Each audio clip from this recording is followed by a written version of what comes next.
Il faut que vous écoutiez cette histoire. No, you must listen to this.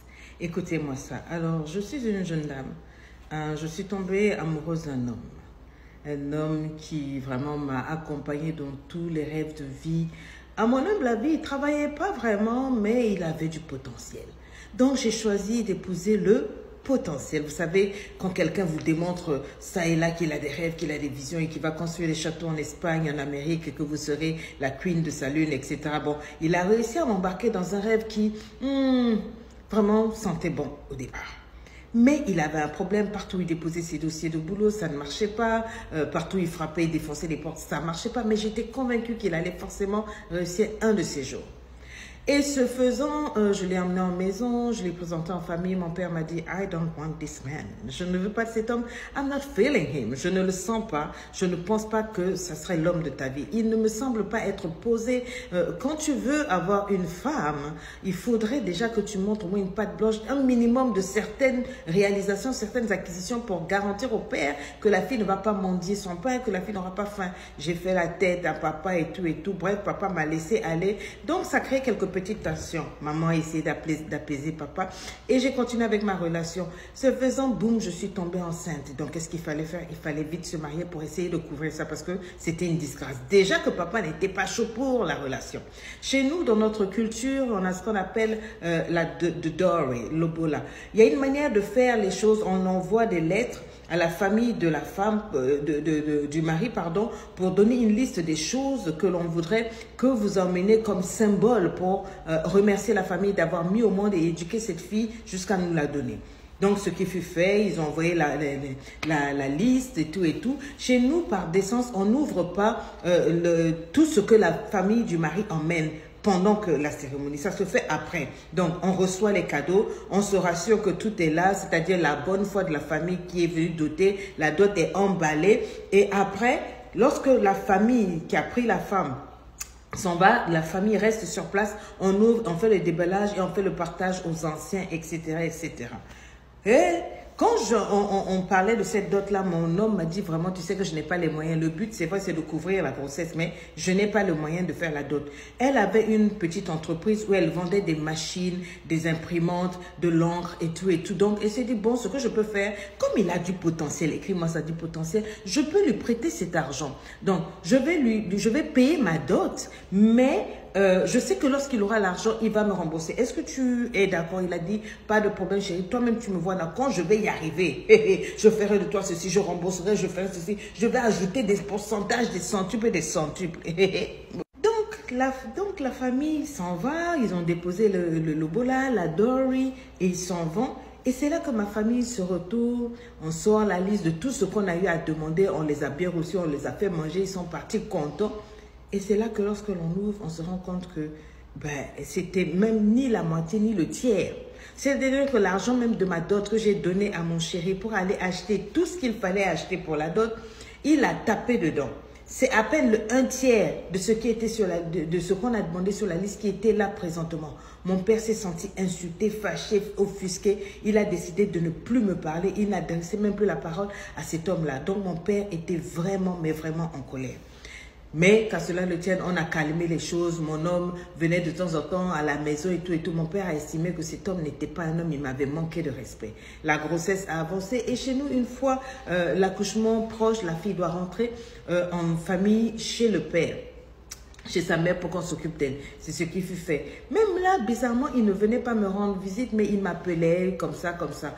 Comme on avait des besoins, il ne pouvait pas m'aider. J'ai fait quoi? J'ai appelé à la boutique pour qu'on puisse m'envoyer de l'argent. On m'a dit que, en tout cas, la boutique n'est plus aussi pleine. On n'a pas pu ravitailler et on n'a pas assez d'argent. Et je me posais des questions. Qu'est-ce qui se passe? On m'a dit, il y a ton homme qui passe ici fréquemment et qui tape dans la caisse. Je me suis dit, bon, ce sont des choses qui peuvent arriver comme on est marié. J'ai accouché, je suis allée en famille. Une fois que je suis repartie en famille, maintenant mon homme a commencé à découcher. Quand il découchait, il partait 2 semaines, 3 semaines dans d'autres villes sous prétexte qu'il cherchait l'argent. Et quand il revenait toujours bras ballants, sans rien, sans le sou, sans un emploi. Bref, j'ai supporté. Mais dans supporter, tchobou, je suis tombée encore enceinte, donc 2e enfant. Alors là, c'est là, il partait pour 1 mois, on ne savait pas où il était, etc. Le temps d'accoucher est arrivé, je suis partie en famille comme la première fois. Mais cette fois-ci, non seulement il ne m'appelait plus, il ne m'a jamais rendu visite. Je suis restée 3 mois chez ma mère en tant que mère nourrice. Il n'est pas venu me voir ne serait-ce qu'une seule fois. Mon père fâché a dit cette fois-ci, quand on va te raccompagner, on va aller voir ce qui se passe. On va à la maison, là où on vivait, où j'ai bien sûr ma maison conjugale. Quand on frappe à la porte, c'est une dame qui ouvre la porte. Elle est enceinte de 5 mois. Qui êtes-vous? Ah mais non, je suis la copine de monsieur Intel, j'ai perdu connaissance. On m'a réanimé en me versant de l'eau. Le papa était scandalisé, dépassé. Mais qu'est-ce qui se passe? Et tout. Mais ça, c'est quel homme? Tout.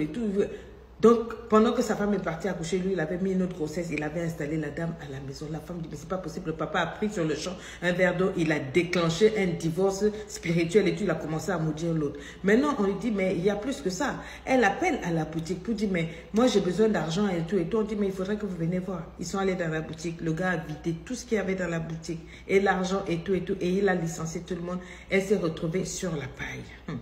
Ce qui veut dire que je me retrouve sans rien. J'ai perdu une connaissance une deuxième fois. Quand je me suis retrouvée dans ma boutique et qu'il n'y avait plus rien. Il a enceinté une autre femme. Il ne s'est pas occupé de nous. Il m'a mis sur la paille. Mon père a demandé un divorce. Quand on a appelé la mère de mon mari, quand elle est arrivée pour qu'elle vienne constater un peu les dégâts que son fils avait fait dans le couple, dans le travail de la fille, la dame est venue et nous a avoué que lorsqu'elle était venue à la dot, elle avait été louée, qu'elle n'a pas mis au monde cet homme-là, elle ne le connaît pas. Il avait juste emprunté de l'argent et il avait pu payer quelques gens du quartier pour que nous venions faire office de famille, mais en réalité, nous ne le connaissons pas, nous ne connaissons pas sa famille et tout. Et me voilà donc perturbée, 2 enfants avec un voyou, quelqu'un qu'on ne sait dont on ne sait rien. Et depuis, je peux vous dire que je n'ai pas de nouvelles de lui. Il a disparu. Je me débat toute seule. Ma mère est décédée entre-temps. Mon père dépend de moi. Il avait sa petite pension, mais qui ne marche pas. J'ai donc 2 enfants sur les bras que j'ai eu avec un incapable, un inconscient qui a disparu. Je suis perturbée, je suis paumée. Est-ce que quelqu'un peut me dire quelque chose? Je ne sais pas où donner la tête. Je pense simplement à me supprimer. Aidez-moi. À vous d'écouter, de tirer des leçons. Qu'avez-vous à dire à cette dame-là? Bonsoir à tous. J'ai reçu mon livre de Lady Sonia et lu. Malheureusement, je n'étais pas là-bas vu que je suis malade. Donc, c'est mon frère qui est parti acheter le livre à ma place. Je suis vraiment dessus même. Ça, c'est vraiment... Il y a encore moi malchance Mokobwe. Pendant que Lady Sonia arrive à Brazzaville. Et moi, je ne suis pas partie. Donc, vraiment, je suis vraiment choquée. Mais je suis malade. Donc, je ne pouvais pas venir. Donc, l'essentiel est que j'ai mon livre et je suis sûre qu'elle va encore écrire d'autres livres. Et donc, la prochaine fois, je serai là. Donc, je suis vraiment très heureuse d'avoir ce livre. C'est mon premier livre en français, oui. C'est mon premier livre en français. Hein. Et c'est une Congolaise. Donc, vraiment, je suis très impatiente et excitée de lire ce livre parce que c'est mon premier livre en français que je vais lire. Et en plus de ça, c'est une Congolaise. Donc, vraiment, je suis trop heureuse.